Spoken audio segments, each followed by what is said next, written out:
Kimia Farmasi akan menjelaskan antibiotik turunan ansamisin dan antrasiklin. Sebelumnya perkenalkan, nama saya Wahyulani dan adapun anggota rekan saya yaitu Hilda Cantika Putri, Putri Nurani, Jemaimah Jusman Pina Lanhan, Cinta Jinanti Hasdi, Nabila Salsabila, Siti Munawwara Nur, Azaya Pasyarani, Amelia Nana Puspitasari, Fani Sakina, Nur Anissa Reskia. Selamat menyaksikan video kami.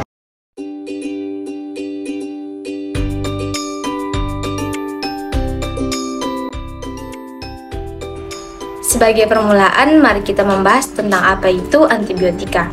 Antibiotika berasal dari bahasa Latin yang terdiri dari anti yaitu lawan dan bios yaitu hidup, sehingga dapat disimpulkan antibiotika dari istilah katanya yaitu antibiosis yang berarti melawan hidup. Istilah ini digagas oleh Ed Pullman yang mendefinisikan antibiosis sebagai konsep biologis kelangsungan hidup, di mana suatu organisme menghancurkan organisme lainnya demi bertahan hidup. Pada tahun 1942, Waxman mendefinisikan antibiotika sebagai bahan kimia yang dihasilkan oleh mikroorganisme yang memiliki kemampuan untuk menghambat pertumbuhan atau mematikan mikroorganisme lain. Definisi inilah yang kemudian digunakan hingga saat ini. Mekanisme kerja obat antibiotik secara umum yang pertama yaitu menghambat metabolisme sel mikroba, contohnya sulfonamid dan trimethoprim.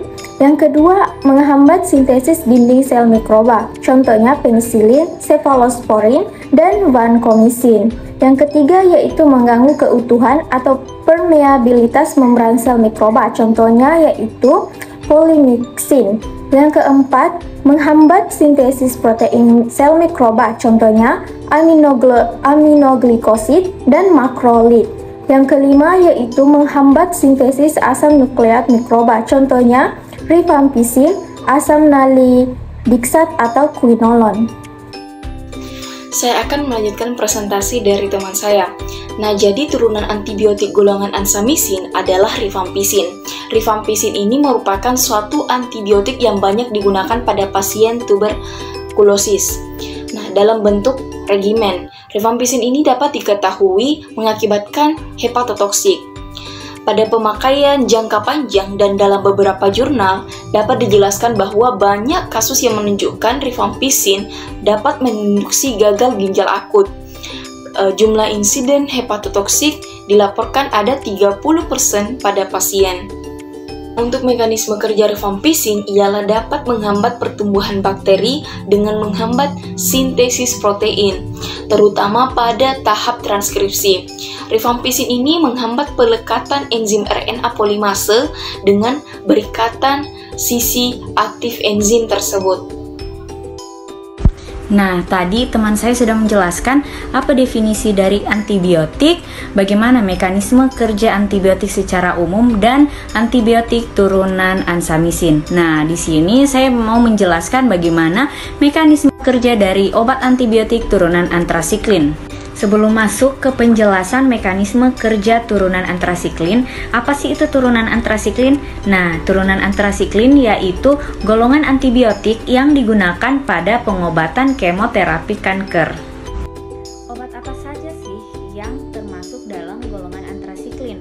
Yaitu ada daunorubicin, ada doxorubicin, ada epirubicin, dan ada plikamycin. Mekanisme kerja obat yang saya ambil yaitu doxorubicin, di mana doxorubicin ini merupakan obat kemoterapi jenis antrasiklin. Obat ini bekerja dengan cara memperlambat atau menghentikan pertumbuhan sel kanker dengan cara memblokir enzim topoisomerase tipe 2, yaitu enzim yang digunakan sel kanker untuk tumbuh dan berkembang. Hubungan struktur aktivitas antibiotik turunan ansamisin. Salah satunya yaitu rifampicin. Rifampicin adalah antibiotik yang dihasilkan dari Streptomyces mediterranei, berkhasiat bakteriostatik terhadap Mycobacterium tuberculosa dan lepra. Penderita dengan pengobatan rifampicin perlu diberitahu bahwa obat ini dapat menyebabkan warna merah pada urin, dahak, keringat, dan air mata. Juga pemakai lensa kontak dapat menjadi merah permanen. Rifampisin diisolasi dari fermentasi kultur Nocardia mediterranei dan merupakan antibiotika dengan spektrum aktivitas yang luas. Pada umumnya, rifampisin digunakan sebagai obat anti tuberkulosis. Adapun struktur kimia dapat dilihat pada gambar di samping. Turunan ansamicin pada umumnya dihasilkan oleh Streptomyces sp, dikarakterisasi oleh adanya struktur siklik yang mengandung gugus aromatik dan jembatan makrosiklik alifatik panjang yang dinamakan ANSA di antara posisi dua inti aromatik yang tidak saling berdekatan. Pada umumnya, turunan ansamicin menimbulkan toksisitas tinggi dan hanya satu yang digunakan dalam klinik, yaitu rifampisin. Rifampisin pada umumnya digunakan sebagai obat anti tuberkulosis. Saya akan melanjutkan materi dari teman saya. Turunan selanjutnya dari ansamicin yaitu ada rifabutin. Jadi rifabutin merupakan suatu antibiotik turunan rifamicin, seperti juga rifampisin dan rifapentin. Obat ini aktif terhadap Mycobacterium tuberculosis, Mycobacterium avium intracellular, dan Mycobacterium fortuitum. Aktivitasnya mirip dengan rifampisin, tetapi sering terjadi resistensi silang dengan rifampisin. Rifabutin suatu substrat dan induktor dari sitokrom P450, tetapi lebih lemah daripada rifampisin, sehingga diindikasikan untuk pengobatan tuberkulosis pada pasien HIV, yang juga menggunakan antiretroviral golongan protease inhibitor atau NNRT, atau juga disebut dengan non-nucleoside reverse transcriptase inhibitor. Misalnya efavirenz yang merupakan obat juga substrat sitokrom P450. Adapun struktur kimia dari rifabutin dapat dilihat pada gambar di samping. Saya akan menjelaskan tentang hubungan struktur aktivitas turunan antrasiklin. Nah, turunan antrasiklin diantaranya seperti doxorubisin, epirubisin, daunorubisin, dan idarubisin didapat dari kultur Streptomyces paucetius. Bekerja sebagai anti kanker dengan menghambat proses replikasi dan transkripsi DNA. Struktur yang terlibat pada mekanisme kerja tingkat molekul adalah cincin B dan C sebagai interkalator, cincin A dan gugus gula amino, dan C pada dua pasangan basa.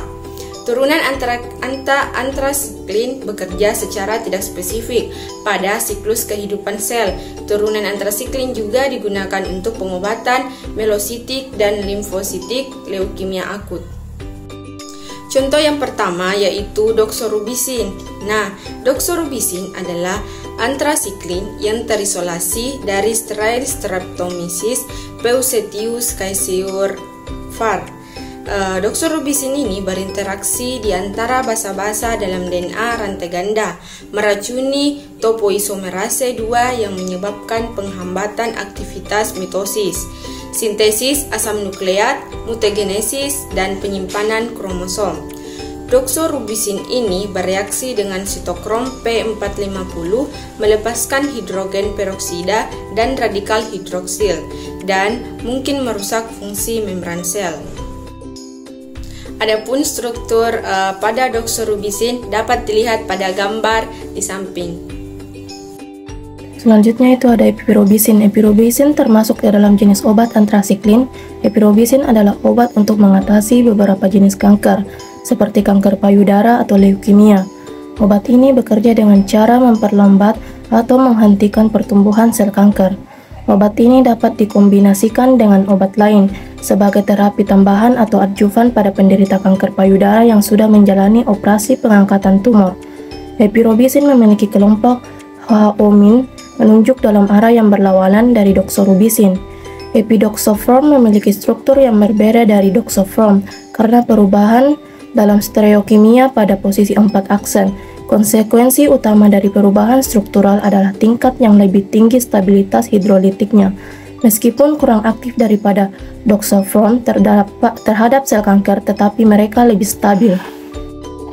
Peningkatan lipofilisitas dan penetrasi sel karena mempunyai stabilitas hidrolitik, yaitu untuk mencegah air berpenetrasi. Pada jalur glukuronidasi, clearance lebih cepat, waktu paru lebih pendek. Dosis dapat ditingkatkan sampai 180 mg per meter kubik. Epirobisin diindikasikan sebagai komponen terapi pembantu pada pasien tumor dengan pembengkakan aksila diikuti dengan kanker payudara primer, tahap 2 dan 3. Dosisnya mulai dari 100 sampai 120 mg per meter kubik. Selanjutnya, epirobisin diindikasikan untuk terapi pasien dengan kanker payudara stadium lanjut atau metastasis. Dosisnya mulai dari 100 sampai 135 mg per meter kubik. Adapun struktur kimia epirobisin dapat kita lihat pada gambar di samping. Yang ketiga, ada daunorubicin. Daunorubicin ini adalah obat anti kanker yang merupakan obat kemoterapi, yang dimana obat ini diklasifikasikan sebagai antibiotik, antitumor, antrasiklin. Seseorang yang diberikan daunorubicin jangka panjang untuk mengobati kanker akan berisiko besar, karena daunorubicin ini dapat menyebabkan luka dan bengkak. Bahan kimia yang ada dalam kandungannya dapat menyebabkan kerusakan jaringan luas pada dalam tubuh jika lolos dari vena. Tetapi daunorubicin ini lebih efektif melawan sel-sel leukemia dari sel-sel tumor. Digunakan untuk pengobatan yaitu mengobati leukemia myelogenis akut AML dan untuk mengobati leukemia limfoblastik akut atau ALL. Obat ini diberikan melalui intravena. Efek samping yang umum terjadi lebih dari 30% untuk pasien yang memakai daunorubicin. Yang pertama itu nyeri di sepanjang situs di mana obat itu diberikan. Yang kedua, urin mungkin tampak merah, merah coklat, orange atau pink dari warna obat selama 1-2 hari setelah menerima dosis. Yang ketiga, mual dan muntah biasanya ringan, terjadi dalam 1-2 jam pengobatan. 4. Mulut luka dalam minggu pertama setelah terapi. Yang kelima, kelainan ritme jantung biasanya tanpa gejala dan singkat. Yang terakhir, kerontokan rambut sementara pada kulit kepala atau di tempat pada tubuh. Bisa kita lihat pada gambar di samping, ini adalah struktur dari obat daunorubicin. Yang terakhir yaitu idaburicin. Idaburicin ini adalah obat anti neoplastik yang digunakan untuk tata laksana leukemia dan limfoma pada anak dan dewasa. Idaburicin ini juga merupakan agen kemoterapi yang bersifat sitotoksik sehingga diperlukan pemberian atau penanganan yang hati-hati. Idaburicin ini juga sering digunakan bersamaan dengan obat anti kanker lainnya seperti daunorubicin, cladribine, dan citrabine. Agen anti-neoplastik ini memiliki aktivitas antimikroba terhadap Staphylococcus aureus. Selain itu, agen ini juga membunuh sel MRSA atau methicillin resistant Staphylococcus aureus. Namun juga obat ini menunjukkan efek antimikroba sinergis dengan fosmocin. Idaburicin dan analognya juga memiliki potensi untuk menjadi kelas baru antimikroba untuk pengobatan infeksi terkait MRSA, dan adapun formulasi kimianya yaitu C26H27NO9. Sekian video dari kami. Jangan lupa like, comment, dan subscribe. Wassalamualaikum warahmatullahi wabarakatuh. Bye bye.